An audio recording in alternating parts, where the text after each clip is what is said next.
What is up, my friends? You are very welcome along to today's Anfield Agenda news roundup. The good news is your weekend has now officially started. Over the course of this video, we're going to be speaking about how everybody's been so impressed with Arne Slot. Has Morton Zubimendi really done a U-turn, and exactly when can we expect him to make that move from Sociedad?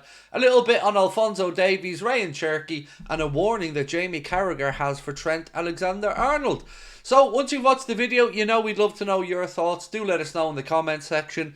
Drop a like if you enjoy it, and of course don't forget to hit that subscribe button. The good news, at least I hope it's good news for you, is we will be live tonight at 8:45. We have no live content coming out tomorrow, but our Spurs preview will be going out then. Until tonight, let's get stuck into the news. Right, so The Athletic have posted a couple of bits and pieces. One of them saying that at least 3 senior Liverpool players have said in private that Arne Slot's methods could have served the team well during the recent seasons when we've just missed out on some of the bigger prizes. Now, are they talking about the rotation here? Are they talking about saving players' legs and maybe the burnout that we've seen cost us in seasons gone by? This also, in my mind, kind of points to don't expect much January transfer activity. But then again, look, I'm cynical in these things, ladies and gentlemen, and I always believe that the PR campaign is out there trying to measure our expectations ahead of a window. So feel free to call me cynical in the comments section. Now, Morton Zubimendi. So this piece here said the timeline has been revealed for his U-turn, and it does seem that he is going to depart Sociedad. The question is, when will he do it? Well, the smart money, for what it's worth, seems to be on the summer, but don't rule out Liverpool maybe trying to get something sorted in January. I've got to be honest, for me, if you wait till the summer, this one becomes a lot more tricky and a lot more fraught with possible, other clubs coming in. Manchester City, they're going to be looking in January and in the summer. Real Madrid, well, we know their name has been mentioned quite a bit around Zubimendi. So if Liverpool can get a concrete guarantee or something signed for the summer, very well and good. I'd still prefer us to get somebody in January, but do keep an eye on this situation because it seems like many people are now reporting that he will do a U-turn and leave Sociedad.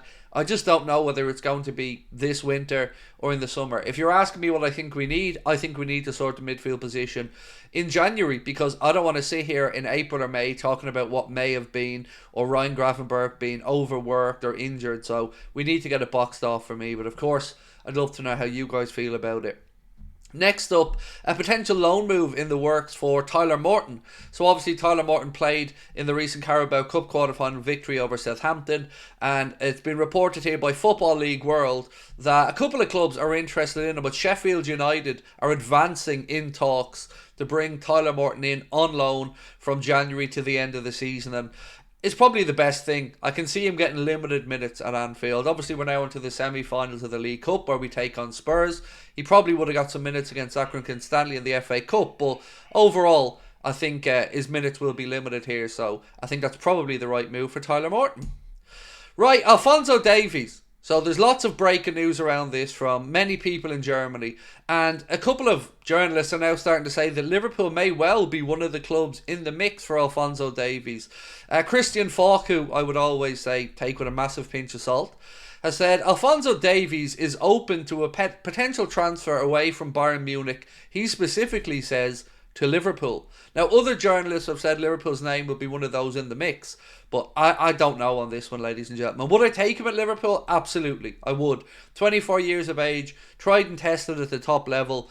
Going to be on a free contract in the summer, I believe, as well. So, look, for me, I would take him, but I've never been one to see Liverpool really get involved in bidding wars. So Manchester United, Real Madrid, their names that have been mentioned a lot longer with interest in Alphonso Davies than Liverpool. But look, I'm not going to sit here and say I wouldn't have him at the club. I would just have some doubts on the reliability of this one. But of course, feel free to let me know your thoughts below. Maybe you think this is a deal Liverpool could get done, and if you do, I want to know about it.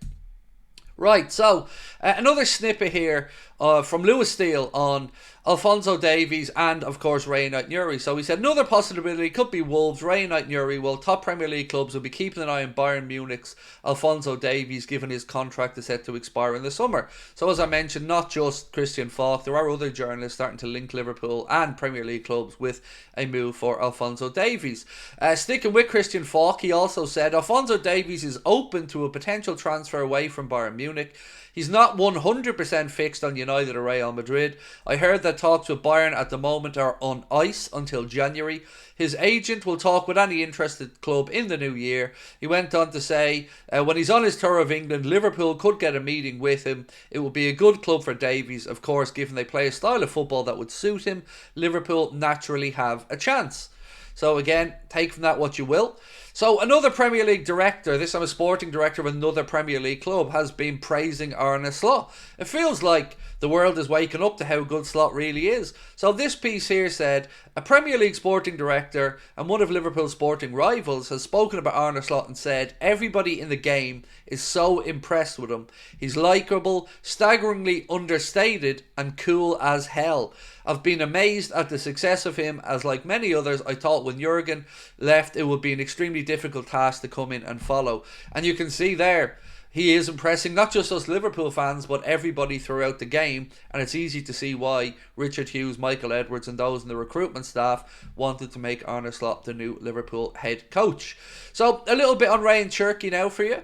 Lyon are willing to sell Ryan Cherki in January in the event of a significant offer and interest from Liverpool. Now, they are in a bit of a financial mess and they do have to get their house in order. So I think this one's possible if Liverpool really want it. But what I can't figure out, like I've said many times, is where does he fit into our attackers? Where does he fit into our group? Particularly in January. So keep an eye on it. There may be something to it. This is from L'Equipe and Get French Football News. So many credible outlets are reporting about Liverpool's interest in Cherki. So let's see how this one pans out over the coming weeks. If they want to sell him in January and Liverpool are open for it, well, then it shouldn't be too difficult a deal to get done. So finally, I said to you guys at the start of this video, there was a warning put out there from Jamie Carragher towards Trent Alexander-Arnold, and this is what he's had to say. Trent's biggest issue is the free transfer. As with Macca, Steve McManaman, the supporters will feel that the club are losing an £80 million player for nothing and they won't like it. My advice to Trent would be to sign the new deal with a reasonable buyout clause that will give the club some value if Real or anybody else want to meet it. Now, I agree, by the way, with Jamie Carragher, totally on that one, but I would disagree at the expectation of Trent to take up that advice, because why would, if he does decide, by the way, that he wants to move away from Liverpool, why would he want to make it harder for a buying club to come in and get him? I get it, look, it's to give Liverpool a transfer fee, totally understand that, but the way Trent's played this situation so far along, it doesn't look like that's something that Trent's really too fussed about Liverpool getting, if I'm being honest with you.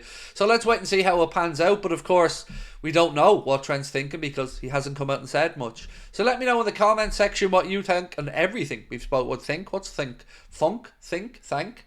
Let me know your thoughts in the comment section, ladies and gentlemen, and I will be back tonight, 8:45, where we'll really get into the Christmas swing of things.